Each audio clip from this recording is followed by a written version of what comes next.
اعوذ باللہ من الشیطان الرجیم بسم اللہ الرحمن الرحیم۔ حضور سیدنا غوث اعظم آپ رحمۃ اللہ علیہ 488 میں 18 برس کی عمر میں والدہ ماجدہ کی اجازت سے مزید تعلیم کے لیے بغداد روانہ ہوئے۔ آپ رحمۃ اللہ علیہ فرماتے ہیں، جب میں بغداد کے لیے روانہ ہونے لگا تو والدہ ماجدہ نے مجھ سے فرمایا کہ تمہارے والد نے 80 دینار چھوڑے تھے، 40 دینار تمہارے بھائی کے لیے اور 40 دینار تمہارے لیے۔ تمہارے دینار میں نے تمہاری قمیص کے اندر سی دی ہیں۔ میں نے والدہ ماجدہ سے نصیحت کی درخواست کی تو انہوں نے فرمایا، اللہ عز و جل کے احکامات کی پابندی کرنا، حرام سے پرہیز کرنا، تقدیر خداوندی پر راضی رہنا اور خواہ کیسے بھی حالات ہو جھوٹ نہ بولنا۔ حضور سیدنا غوث اعظم رحمۃ اللہ فرماتے ہیں، میری والدہ اس بات کو جانتی تھی کہ بغداد میرے لیے ایک نیا شہر ہے اور وہاں میرا کوئی دوست ساتھی یا غمخوار موجود نہیں ہے، اس لیے انہوں نے ایک سرد عہد لینے کے بعد مجھے اللہ کے سپرد کیا۔ میں بغداد جانے کے لیے ایک قافلے میں شامل ہو گیا۔ جب یہ قافلہ شہر کی حدود سے باہر نکلا تو راستے میں 60 ڈاکوؤں نے قافلے پہ حملہ کر دیا اور قافلے کا تمام مال و اسباب لوٹ لیا۔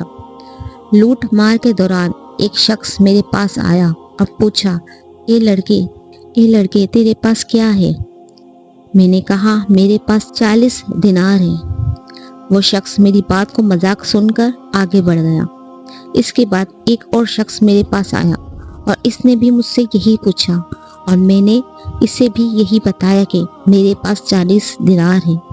وہ بھی میری بات کا مذاق اڑا کر آگے بڑھ گیا۔ کچھ دیر کے بعد یہ دونوں لٹیرے اپنے سردار کے پاس گئے اور اسے میری بات بتائی۔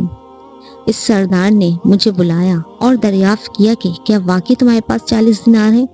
میں نے اسے بتایا، ہاں، میری بغل کے نیچے سلے ہوئے ہیں۔ سردار نے قمیص کھودیر کر دیکھا تو اس میں سے 40 دینار برآمد ہو گئے۔ وہ سردار حیران ہوا اور اس نے مجھ سے کہا کہ تم نے اسے راز کیوں نہ رکھا؟ تمہیں سچ بتانے کی کیا ضرورت تھی؟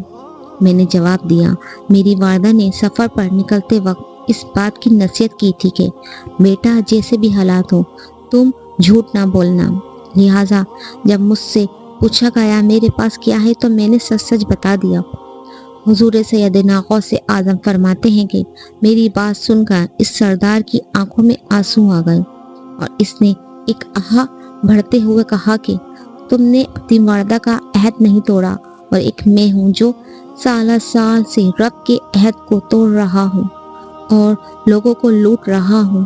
یہ کہہ کر وہ سردار میرے قدموں میں گر پڑا اور توبہ کرنے کے بعد تمام مال و اسباب قافلے والوں کو واپس کر دیا۔ یہ پہلا موقع تھا جب کسی شخص نے میرے دست مبارک پر توبہ کی تھی۔ صلو علی نبی صلی اللہ علیہ وآلہ وسلم۔